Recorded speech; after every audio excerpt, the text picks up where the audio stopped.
L'Afrique doit être en mesure aujourd'hui de pouvoir définir sa propre stratégie de crypto-monnaie.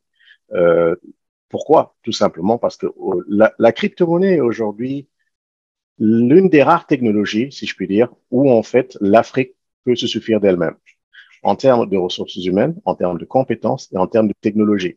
Nous n'avons besoin d'aucun, et je répète, d'aucun ou d'aucune entité externe ou d'aucun gouvernement externe ou d'aucune entreprise privée externe pour pouvoir planifier, implémenter, gérer et surtout opérer nos projets de crypto-monnaie. Donc, il n'y a aucun intérêt aujourd'hui à devoir, oui, je reformule, des intérêts de partenariat stratégique, oui, pourquoi pas. Mais de là aujourd'hui à confier la gestion de notre politique de crypto-monnaie à des entités étrangères, ce serait une totale hérésie que de vouloir le faire à ce stade je dirais, des choses où en fait on a tout en main pour pouvoir le faire nous-mêmes et tout seul.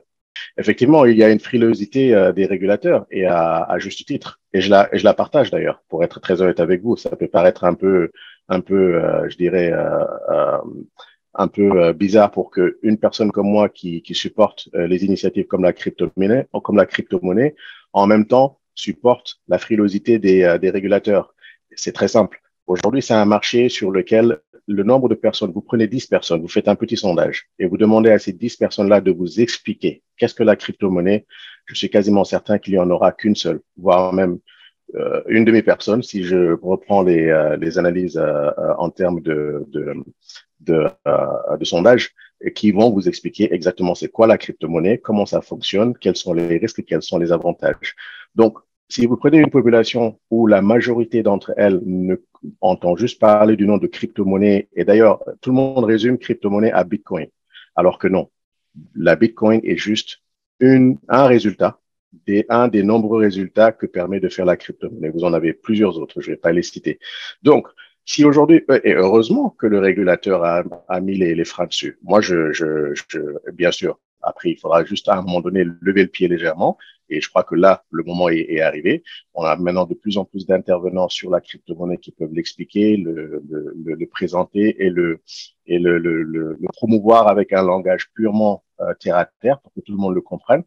Donc, oui, c'est bien que le régulateur aujourd'hui ait cette position-là, mais également, il faudrait que le pied soit levé légèrement pour que justement on ne rate pas cette vague je dirais, cette vague d'avancée technologique et surtout financière, parce que la crypto-monnaie n'est pas que d'ordre technologique, elle est également d'ordre financier, indépendance financière, ou en tout cas facilité des paiements, et qu'il est temps donc que le régulateur puisse avoir une attitude un peu plus souple sur la question. La volatilité de la crypto-monnaie est liée à son essence même, c'est-à-dire qu'aujourd'hui, c'est une monnaie qui n'est pas adossée à une garantie étatique. Aujourd'hui, il n'y a aucun État, sauf peut-être le Salvador, mais encore même, je pense que ils ont su créer une nette différence entre les deux. Donc, effectivement, aujourd'hui, rentrer dans de la crypto-monnaie, c'est rentrer quand même un peu comme un jeu de hasard. Le terme est peut-être un peu mal placé, mais c'est comme ça que je peux le qualifier.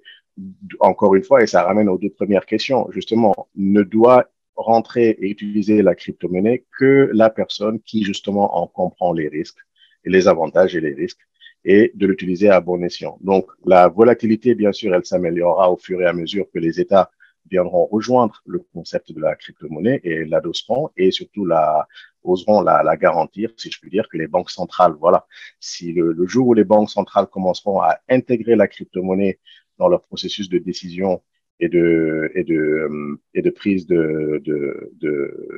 et d'application de la réglementation, à ce moment-là, effectivement, on aura une crypto-monnaie de plus en plus stable, surtout si la crypto-monnaie est d'ordre sous-régional. C'est-à-dire que si aujourd'hui, je donne un exemple, je dirais pas bête, mais qui peut très bien être réalisé, c'est comme si aujourd'hui la zone UEMOA décidait d'implémenter sa propre crypto-monnaie. Voilà. Eh bien, cette crypto-monnaie-là, elle serait adossée à la banque centrale qui prendrait les dispositions qu'il faut pour que ce soit une monnaie stable et non volatile. En fait, il faut voir la crypto-monnaie que je vais juste peut-être prendre comme référence ce qui s'est passé il y a de cela quelques dizaines d'années en arrière. D'accord?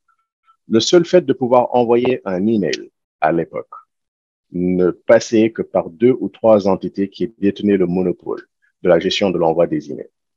Aujourd'hui, ça a été tellement, je dirais, éclaté et la gestion en fait est confiée à plusieurs entités privées, semi-privées, étatiques, qu'aujourd'hui envoyer un email en fait n'est plus de l'autorité de personne. N'importe qui peut créer son propre serveur pour envoyer un mail, et n'importe qui peut envoyer un email.